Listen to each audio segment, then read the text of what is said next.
এই যে কড়াই বসিয়ে দিয়েছি, এখন কড়াইতে দিয়ে দেবো তেল। এই যে নমস্কার বলতে ভুলে যাই, আগে একটা রেসিপি করেছি আর এখন একটা রেসিপি করব, তাই নমস্কার বন্ধুরা। এই যে কড়াইতে তেল দিয়েছি, অল্প নুন দিয়েছি।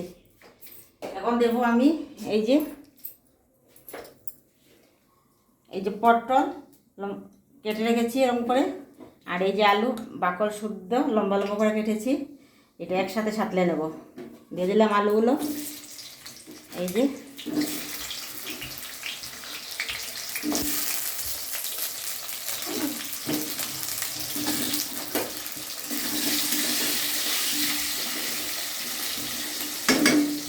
আগে আলুগুলো দিলাম, পরে দেব পটলগুলো।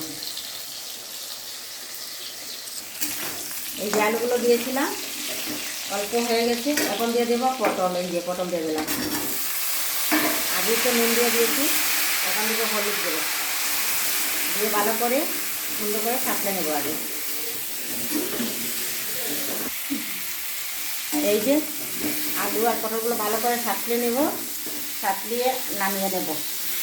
তারপরে দেবো কালো জিরে ফোড়নে। কালো জিরে দেওয়ার জন্য আমি পটলগুলো নামাবো না, আমি এরকম করে কালো জিরেটা মাঝখানে দিয়ে দেবো, নামাবো না। এই যে এরকম দিয়ে দেবো, এটা একটা বুদ্ধি, মানে আর নামানোর সিস্টেম নেই, ঘরে খাবো তাই এত কি, তা বিয়ে বাড়িতে থাকছি না, ভিডিও করছি। ভিডিওতে অবশ্যই আপনারা বুঝে নেবেন আমি কী ধরনের লোক, কি আমার ক্ষমতা। এই যে দেখুন অল্প তেল দেওয়া রান্না করবো, তাই এই যে এখানে মাঝখানে তেলটা জমে গেছে, এইখানে দিয়ে দেবো আমি কালো জিরাটা, আর নামাবো না। হয়ে গেল, নামানোর সিস্টেম নেই, গড়ে খাবো আর এত ঠিক। আর আপনারা কে কোথায় আসছেন অবশ্যই দেখবেন ভিডিওটা ভালো করে, আমি কীরকম করে রান্না করছি।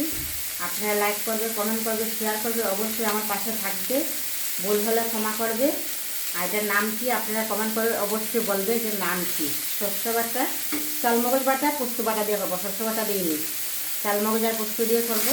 এই যে এখন এটার সাথে এটা সাজিয়ে নেব। এই যে লঙ্কা গুঁড়ো দিয়েছি, এখন দিব অল্প হলুদ গুঁড়ো, জল দিয়ে অল্প সাজিয়ে নেব। এই যে দেখুন এখন কালারটা খুব সুন্দর হয়েছে। আস্তে আস্তে হবে, বেশি কাজটা না করলে হবে না।